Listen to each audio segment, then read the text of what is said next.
Debatiendo con Carlos Castellanos.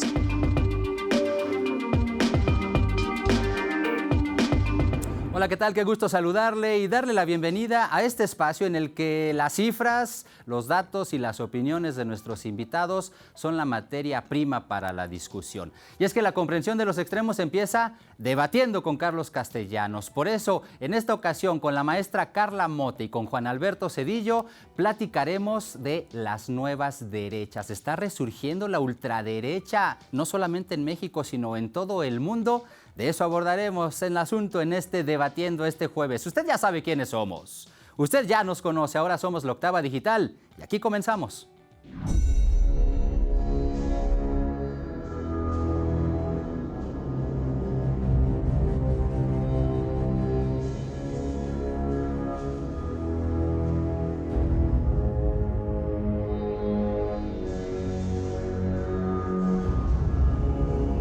Porque no se trata solamente de salvar al INE, se trata de salvar a México.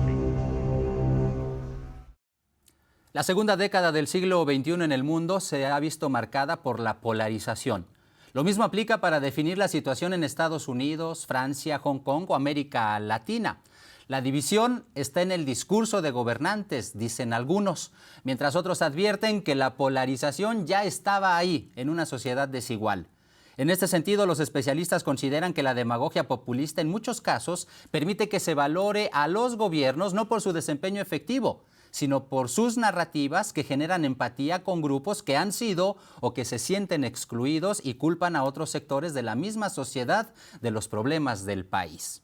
Recordemos que en enero de 2021 en Estados Unidos vimos que a pesar de que Joe Biden ganó las elecciones presidenciales, seguidores de Donald Trump asaltaron la Casa Blanca alegando un presunto fraude. Aquí en México, mucho cambió en 2018. El triunfo de Andrés Manuel López Obrador en las urnas dejó al descubierto dos frentes opuestos, al menos en el discurso, como nunca antes.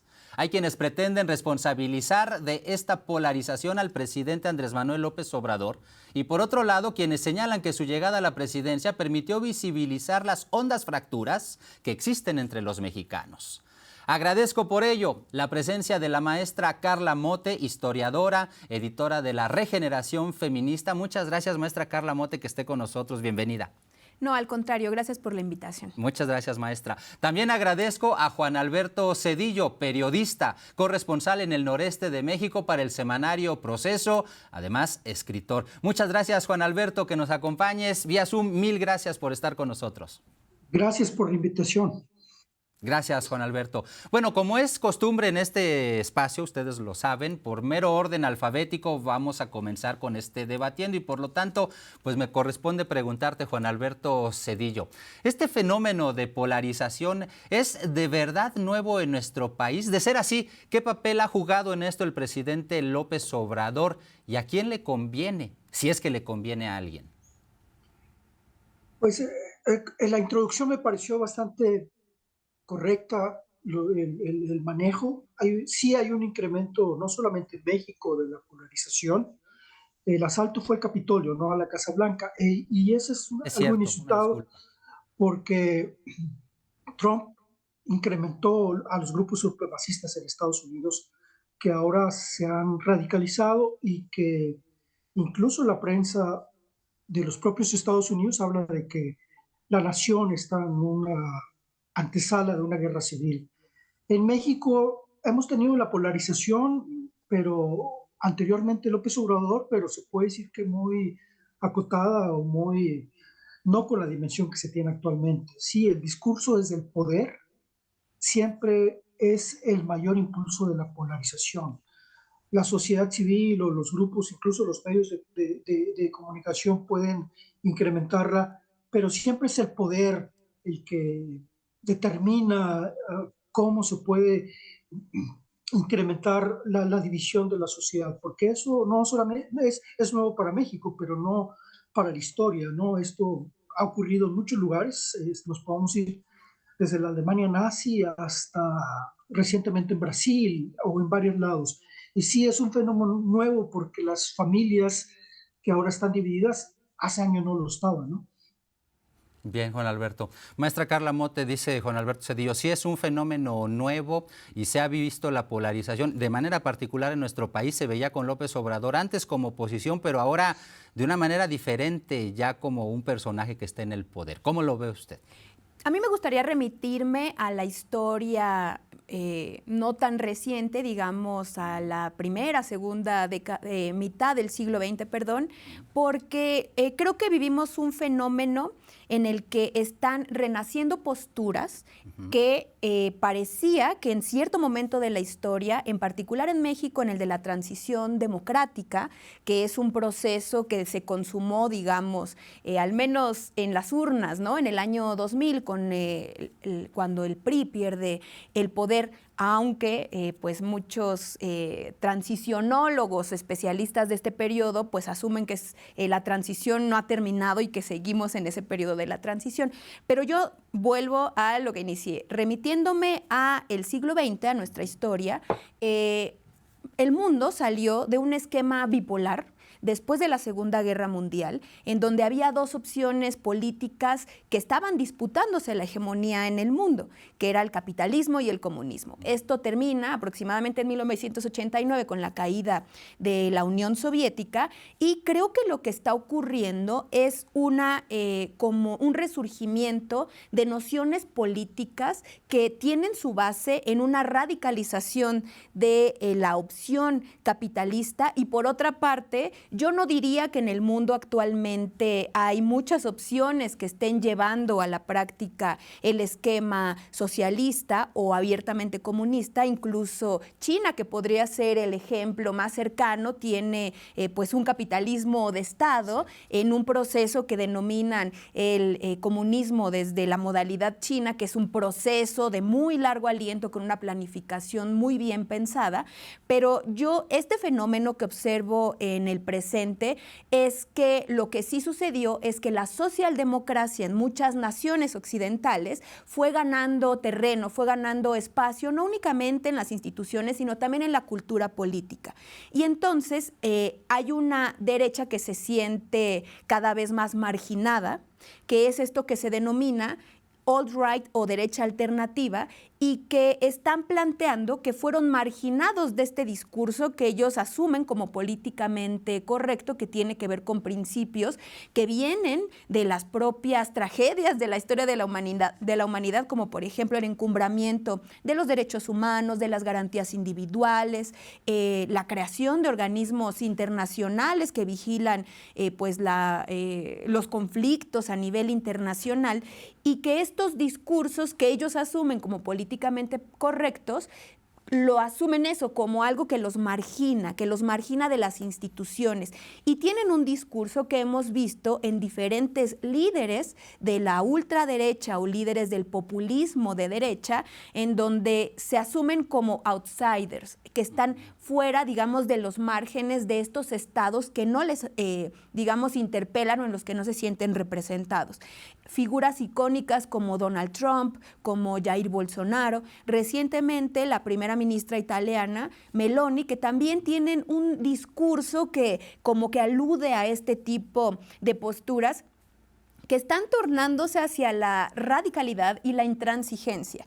México me parece que es un país particular por su historia, que no podemos eludir que es una historia que surge un sistema político de un proceso revolucionario y que por eso tiene características muy específicas.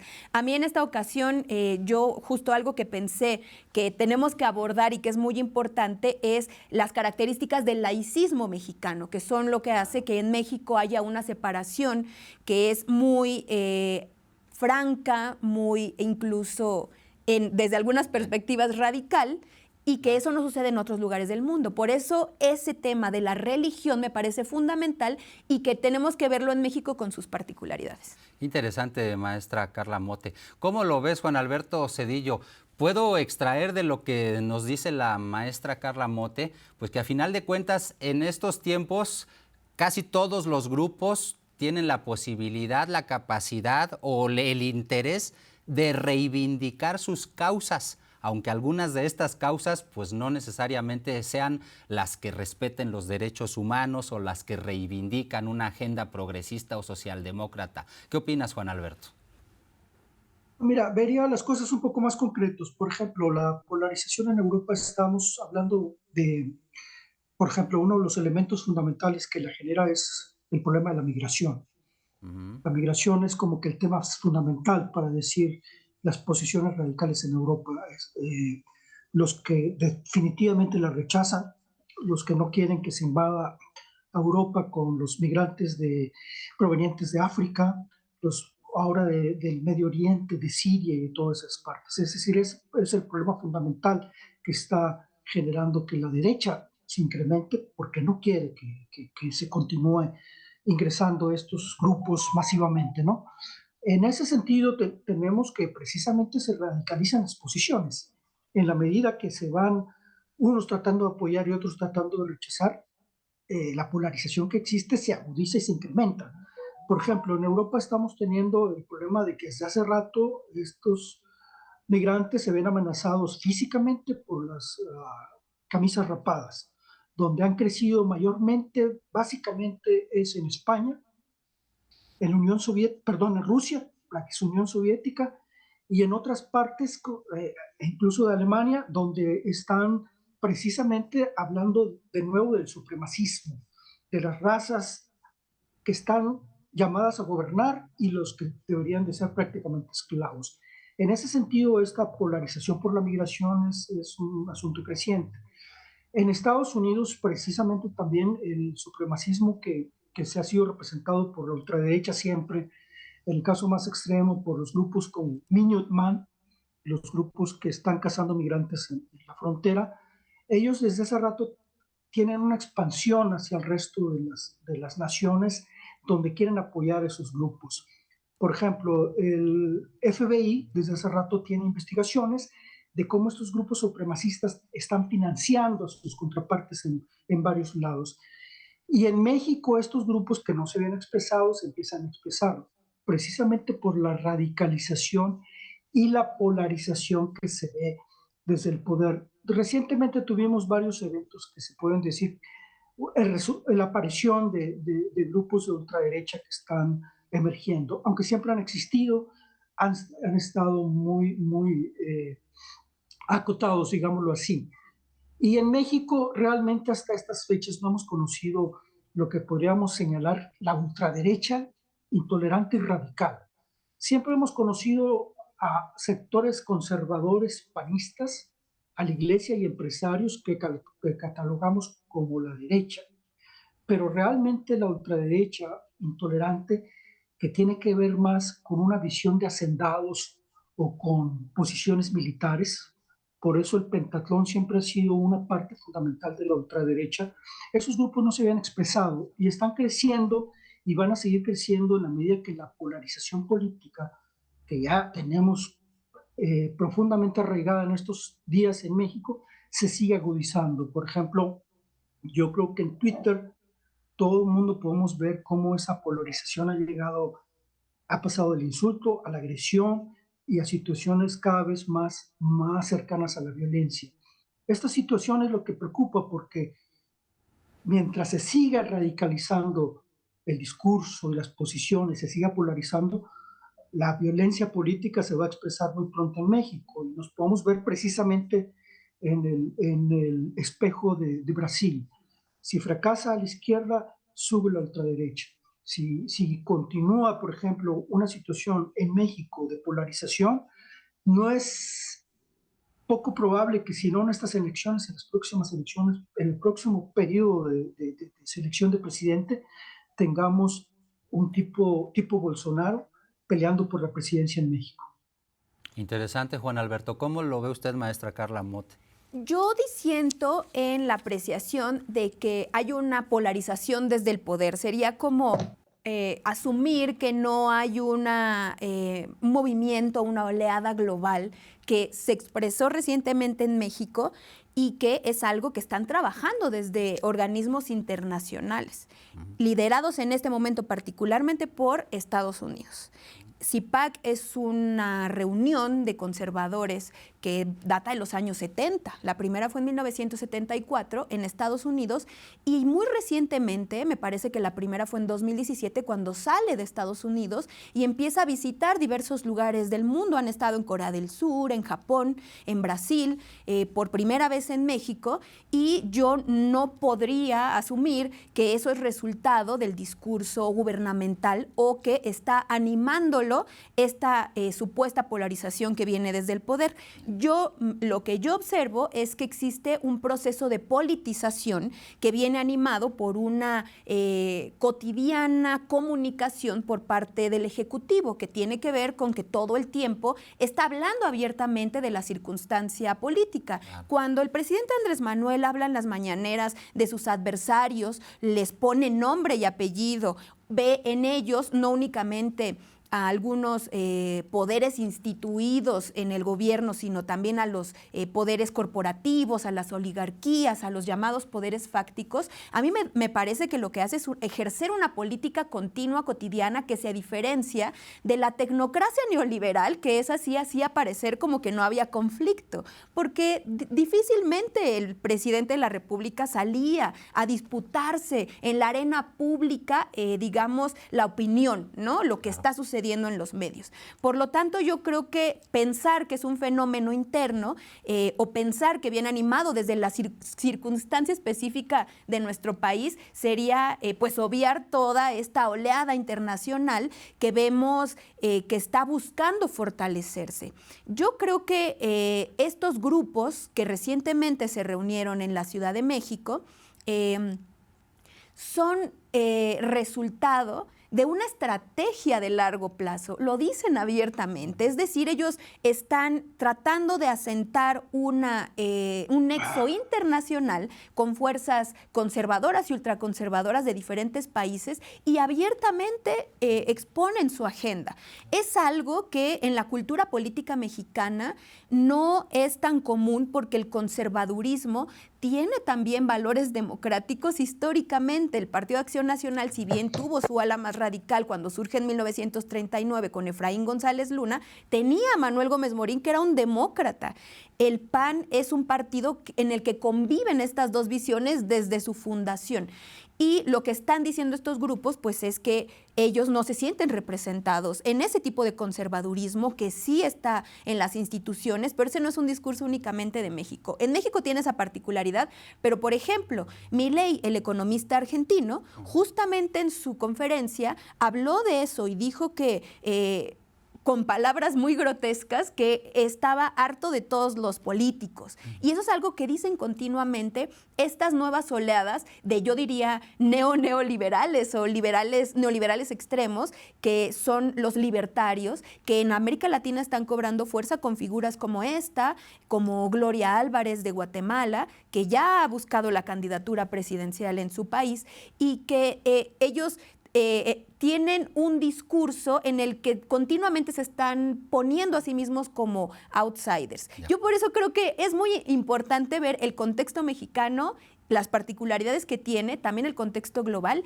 y yo particularmente no veo tan asentado eso en la cultura política mexicana, por lo que ya había dicho, por el laicismo y por la tradición, al final, revolucionaria del siglo XX. Bien.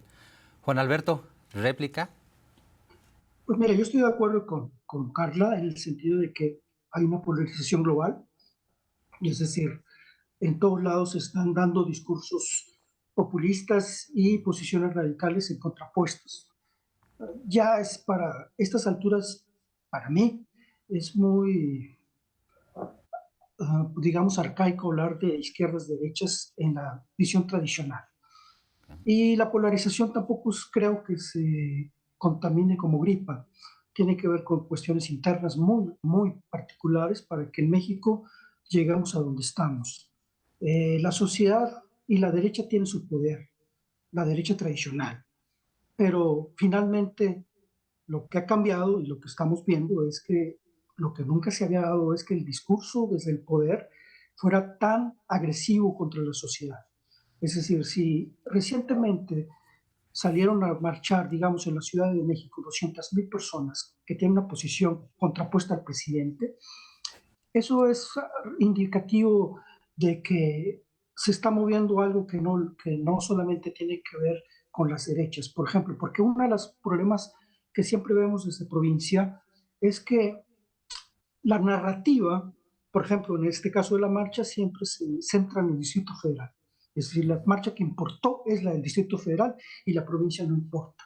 Sin embargo, en Nuevo León, por primera vez salen 25,000 personas y eso se replica en muchos estados, en 50 estados de la nación. Y entonces tenemos que, por primera vez en la historia, salen miles, si no cientos de ciudadanos, miles de cientos de ciudadanos a marchar por algo que es inusitado. No están marchando por aumento salarial, no están marchando por una protesta, no están marchando por una demanda concreta, sino algo tan abstracto como es defender la democracia y un organismo electoral. Eso no tiene precedentes en México. Y entonces resulta que tenemos a cientos de miles de ciudadanos en contra de la propuesta del presidente de reformar el INE. Y ahí no podemos hablar de que, a ver, la derecha lo manipuló a todos esos millones de mexicanos que salieron a marchar. Es decir, la derecha se puede tener ese poder de manipular y que los ciudadanos seamos títeres respondiendo a lo que ellos nos ordenan. No, así no funciona la sociedad, así no funciona la historia. Hay un discurso que polariza la sociedad. El gobierno de López Obrador, en el momento que agrede a ciudadanos, que agrede a un periodista porque no le gusta, eso no es la función de un presidente, esa no es la función de un mandatario, no es la función de decir que Chumel, un ciudadano, es un conservador. Desde el momento que el presidente está haciendo, se está degradando, y eso polariza la sociedad, y eso no se puede minimizar, que precisamente la función fundamental de este gobierno, si a las personas le preguntaran, a cualquier persona le preguntaran cuál es la principal actividad del presidente de la 4T, la principal actividad es hablar todas las mañanas más de 2 horas, o 2 horas en promedio. La principal actividad de López Obrador en su sexenio ha sido hablar, y puede decir discursos bastante atractivos, pero hablar y hablar y hablar y estar atacando y irse al pasado genera una reacción en la sociedad, y eso no se puede minimizar. No se puede decir que la polarización nada más es porque la derecha está generando respuestas al discurso del presidente. Hay miles de ciudadanos, yo no podría decir que cuántos o no, pero hay miles de ciudadanos que no están de acuerdo con el discurso de López Obrador, y eso no es un asunto de las derechas nada más, es un asunto de reacción a un discurso que no debería existir desde el poder como actualmente se presenta. En fechas recientes se ha visto un resurgimiento precisamente de estos grupos con ideologías nacionalistas, fascistas y de ultraderecha en diversas partes del planeta. La ultraderecha no es ajena a nuestro país, si bien sus orígenes se remontan al sinarquismo, que tuvo su auge con el movimiento cristero, y estamos hablando del siglo pasado. Bueno, también creo que vale la pena mencionar que cuando llegó al poder el presidente Andrés Manuel López Obrador, surgieron grupos como el famoso Frente Nacional Anti-AMLO. O sea, en el nombre lleva la penitencia o lo dice todo, ¿no? En septiembre de 2021 fuimos testigos de la visita a nuestro país de Santiago Abascal, el líder del partido de ultraderecha español Vox. Llegó a nuestro país de la mano de legisladores panistas con quienes firmó la denominada Carta de Madrid, destinada a frenar el avance del comunismo en las naciones de la iberosfera. Y hace unos días la Conferencia Política de Acción Conservadora, que ya mencionaba la maestra Carla Motte, que congregó en Santa Fe a gente de pensamiento conservador de ultraderecha de varias partes del mundo, como Steve Bannon, ex asesor de Trump, Eduardo Bolsonaro, el hijo de Jair Bolsonaro, o el mexicano Eduardo Verástegui, que ahora ya se está convirtiendo pues en un opositor del presidente Andrés Manuel López Obrador. Y esto sin olvidar que en ciudades como Monterrey se han realizado en tiempos recientes fiestas que han sido calificadas como neonazis. Aquí por eso inserto precisamente parte de lo que decía Juan Alberto Zedillo, porque parece ser que eso está en el imaginario de algunas personas, maestra Carla Mottes, porque estos movimientos parecen cobrar fuerza y estar ganando cada vez más adeptos. Parece que sí tuviera que ver el discurso polarizante desde el poder. Yo no estoy de acuerdo en que, ni para empezar, que la polarización sea nueva, que haya empezado en 2018, mucho menos que esté animada desde el poder. Desde mi punto de vista, es un proceso, lo repito, de politización. Bien. Que implica que muchísima gente se informa y participe en los debates que ocurren en lo público. Y eso pasa con muchísimos temas. Hay legislaciones que a mí me da la impresión de que en otros tiempos habrían pasado desapercibidas y ahora se nota mucha participación, gente opinando en favor, opinando en contra, y eso es lo deseable en una democracia. Voy a poner un ejemplo. Cuando aquí en la Ciudad de México se remueve para su restauración la estatua de Cristóbal Colón, por cierto, en un momento en donde, aunado a todo lo que estamos platicando, hay una crítica a estos modelos de imperialismo y de colonización mundiales, pues hay un debate intenso.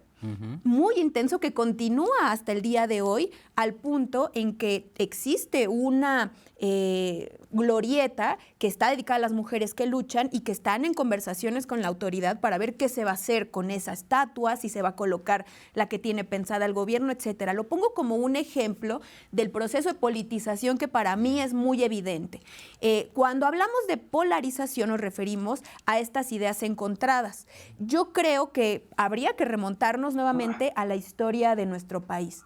En diversos momentos que yo ubico como revolucionarios o transformadores, se acentúan las diferencias. Eso me parece natural en todo proceso político e histórico.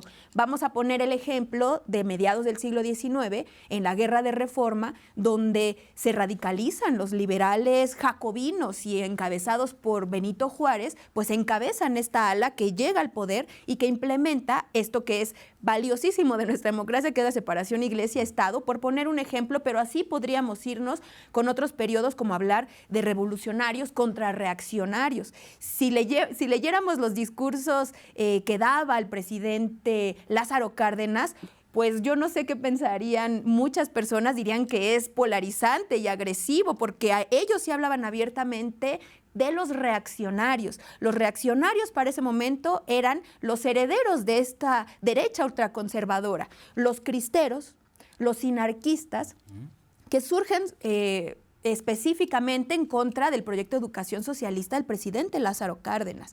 Los cristeros no han dejado de estar organizados, es algo que tenemos que tener también muy claro. La guerra cristera, que va de 1926 a 1929, no termina con la firma de unos acuerdos que fueron además extrainstitucionales, sino que los cristeros han venido realizando actividades anuales con nombre y apellido en el Bajío mexicano y han estado ahí. Estos grupos no han dejado de existir. Han cambiado de forma, evidentemente se van adaptando a los tiempos. Ahora se habla de whitexicans, se habla de racismo, se habla de clasismo, que es algo que evidentemente es muy propio de la cultura política actual, pero yo sí diría que estos grupos han existido en México y ha habido un ala, digamos, el ala institucional, que es la de la democracia cristiana, que está dentro del PAN y ha tenido espacios institucionales, y el PAN mismo es un partido diverso, conviven personajes de diversa índole, unos más radicales o tildados hacia la ultraderecha que otros, y es algo que vemos hasta el día de hoy. También en la derecha hay matices, también en este evento de la Acción Conservadora hubo diferentes posturas. Entonces es muy interesante estudiarlo justo en sus complejidades, más allá de esta fijación con Andrés Manuel López Obrador o el poder. De acuerdo, maestra Carla Mote. Pues prácticamente estamos llegando ya a la recta final de nuestro espacio. Juan Alberto, ¿cuáles serían tus conclusiones en este sentido, por favor? Perdón, ¿se está cortando? Te decía que prácticamente estamos ya en la recta final de nuestro espacio. ¿Cuáles son tus conclusiones, mi estimado Juan Alberto? Pues mira, en el caso de los que estamos siguiendo con detalle el resurgimiento de los grupos neonazis, sobre todo los supremacistas, que son los que están expresándose más violentamente, en México hay cada vez más pequeños grupos que están en dos vertientes, con el neonazismo y la visión precisamente de lo que planteaban los nazis, ¿no? Este asunto como la eugenesia de razas superiores que tienen que gobernar. Estos grupos han crecido en dos vertientes, una que podría ser inocua, como los que hacen la boda nazi, pero sí hay otros grupos que son más peligrosos, que están siendo apoyados incluso por los supremacistas de Estados Unidos. Hay un crecimiento pequeño, todavía acotado, pero precisamente son los mayores grupos de riesgos. Pero yo insisto, mientras la polarización se continúe, las posiciones moderadas se van radicalizando, se van yendo al extremo. Estas posiciones de derecha de algunas fuerzas políticas que están en México y de alguna parte de la sociedad se van a ir radicalizando, y el problema para mí que yo veo es que a la violencia sin precedente que tenemos en México, con todos los crímenes, todo el asunto del narcotráfico, los cientos de desaparecidos, se empieza a incrementar la violencia política. Y ya se ha dado en las elecciones pasadas. Las elecciones de presidente fueron las más violentas por la cantidad de candidatos asesinados, pero ahora ya no serían solamente los candidatos, sino el enfrentamiento entre grupos de la sociedad de una posición a grupos de la sociedad de otro. Por ejemplo, la radicalización y la polarización, cuando una reportera de Animal Político le pregunta algo al presidente que no le gusta a sus seguidores, esa reportera no solamente fue atacada con cuestiones políticas en Twitter, sino también fue agredida.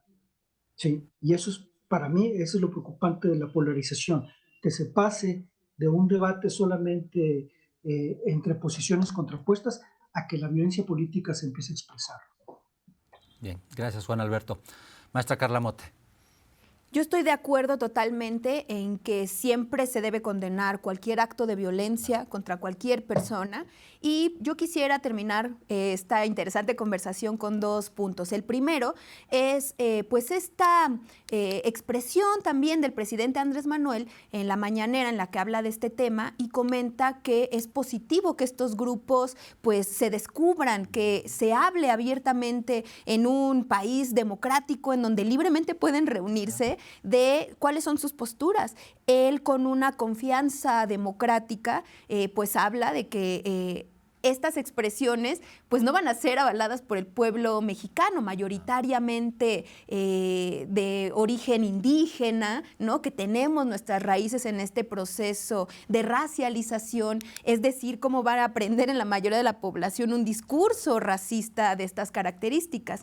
Y por otra parte, lo que ha comentado la doctora Claudia Sheinbaum, que me parece también muy atinado, que es ya colocar con todas sus letras una de las alas que se está manifestando en estos grupos ultraconservadores, que es la del fascismo, porque el fascismo, que es una doctrina política del siglo pasado, que pues a veces ocurren excesos argumentativos como decir que es fascismo, cosas que no lo son. Yo creo que lo que sí hay que decir es que se relaciona con la imposición violenta de una postura, con la imposición violenta de un punto de vista. Y en ese encuentro se expresaron posturas violentas, y se expresó esta opción que están planteando de que ellos se impongan por la fuerza, ¿no?, sobre los demás. Y eso yo creo que no puede ser aceptable en ninguna democracia, como bien comentó la doctora Claudia Sheinbaum. Perfecto, maestra Carla Mote.